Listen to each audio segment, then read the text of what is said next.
Saya ulangi, BI dan OJK memberikan dana program sosial kepada masing-masing anggota Komisi 11 DPR RI dengan alokasi kuota, yaitu dari BI sekitar 10 kegiatan per tahun, dan OJK sekitar 18 sampai 24 kegiatan per tahun. 2. Dana program sosial diberikan kepada anggota Komisi 11 DPR RI melalui yayasan yang dikelola oleh anggota DPR Komisi 11. Jadi tidak langsung uang itu diberikan kepada perorangan anggota Komisi 11, tetapi diberikan melalui yayasan. Artinya anggota Komisi 11 kemudian bisa menunjuk yayasan yang sudah ada, gitu ya. Karena banyak misalkan yayasan sosial dan lain-lain yang ada bisa ditunjuk, misalkan di daerah pemilihannya, di dapilnya, atau bisa juga yayasan yang dimilikinya, yang khusus menampung uang untuk kegiatan sosial tersebut. Teknis pelaksanaan penyaluran dana bantuan sosial dibahas lebih lanjut oleh tenaga ahli. Jadi masing-masing anggota DPR RI ini, Komisi 11, memiliki tenaga ahli. Nanti teknisnya, tenaga ahli inilah yang akan mengaturnya atau membahasnya, gitu ya. Dari masing-masing anggota DPR Komisi 11 dan pelaksanaan dari BI dan OJK dalam rapat lanjutan. Jadi ada rapat lanjutan kemudian untuk membahas penyaluran dari bantuan sosial ini. Dalam rapat lanjutan dilakukan pembahasan diantaranya jumlah yayasan, yayasannya berapa yang nanti diajukan begitu, kemudian teknis pengajuan proposalnya seperti apa, teknis pencairan uangnya seperti apa, jumlah dokumen atau laporan pertanggungjawaban LPJ-nya. Jadi kegiatan ini setelah uangnya diberikan melalui yayasan tentunya nanti akan diimplementasikan sesuai dengan peruntukannya. Seandainya dana bantuan sosial ini untuk rutilahu, ya harus dibuat rutilahu seperti itu. Nah, kemudian diminta pertanggungjawabannya atau LPJ-nya. Kemudian alokasi dana yang diperoleh dari setiap anggota DPR RI Komisi 11 per tahunnya. Setelah selesai rapat panja pada sekitar bulan November atau Desember, anggota Komisi 11 DPR RI kembali melaksanakan rapat kerja Komisi 11 terkait persetujuan atas rencana anggaran tahunan BI dan OJK. Untuk menindaklanjuti pembahasan teknis tersebut, HG kemudian menugaskan tenaga ahli, sementara ST menugaskan seorang kepercayaannya. Nah, kalau tadi ada yang ditugaskannya tenaga ahlinya, yang ST itu kepercayaannya. Untuk membuat dan mengajukan proposal permohonan bantuan dana sosial kepada BI dan OJK melalui 4 yayasan yang dikelola oleh Rumah Aspirasi HG dan 8 yayasan yang dikelola oleh Rumah Aspirasi ST. Jadi ini beda-beda. Kalau HG itu menggunakan 4 yayasan, kalau ST menggunakan 8 yayasan. Seperti itu ya. Selain kepada BI dan OJK, tersangka HG dan ST juga diduga mengajukan proposal permohonan bantuan dana sosial kepada mitra kerja Komisi 11 DPR lainnya melalui yayasan-yayasan yang dikelolanya.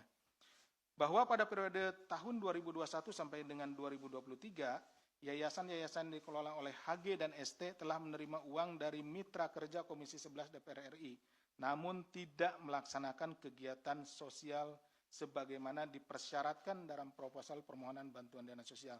Artinya, bukan tidak ada sama sekali ya, di rekan-rekan ini ada kegiatan-kegiatan yang dilakukan tetapi tidak keseluruhan.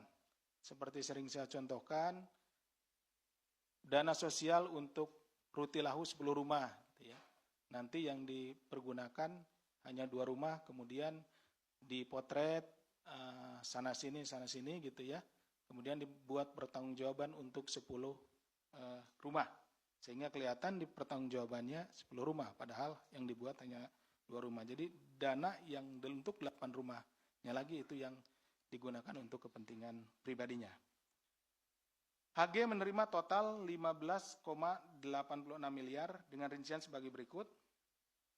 Senilai 6,26 miliar dari BI melalui kegiatan program bantuan sosial Bank Indonesia, senilai 7,64 miliar dari OJK melalui kegiatan penyuluhan keuangan, serta senilai 1,94 miliar dari mitra kerja Komisi 11 DPR RI lainnya. Bahwa selanjutnya HG diduga melakukan dugaan tindak pidana pencucian uang dengan memindahkan seluruh uang yang diterima melalui yayasan yang dikelolanya ke rekening pribadi melalui metode transfer. Di mana HG kemudian meminta anak buahnya untuk membuka rekening baru yang akan digunakan menampung dana pencairan tersebut melalui metode store tunai.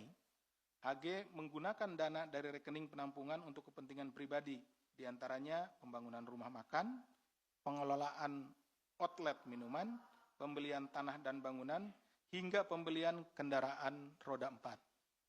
Sementara itu ST menerima total mencapai 12,5 miliar dengan rincian sebagai berikut.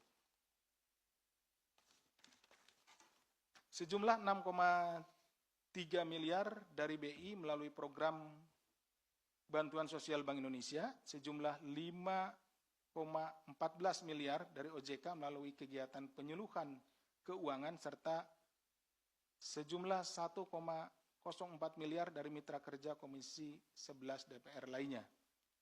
Seluruh uang yang diterima ST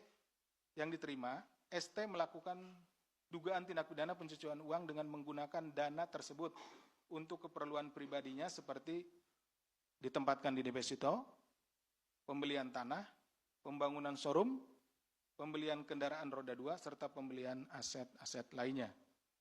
ST juga diduga melakukan rekayasa transaksi perbankan dengan meminta salah satu bank daerah untuk menyamarkan penempatan deposito serta pencairannya agar tidak teridentifikasi di rekening koran miliknya. Bahwa menurut pengakuan ST, sebagian besar anggota Komisi 11 DPR RI lainnya juga menerima dana bantuan sosial tersebut. Tentunya kami akan mendalami keterangan dari saudara ST ini, siapa saja yang menerima dana bantuan sosial dari Komisi 11 ini. Kemudian juga kami concern untuk mendalami alasan apa dari BI maupun OJK sehingga diberikan dana bantuan sosial kepada anggota Komisi 11 ini.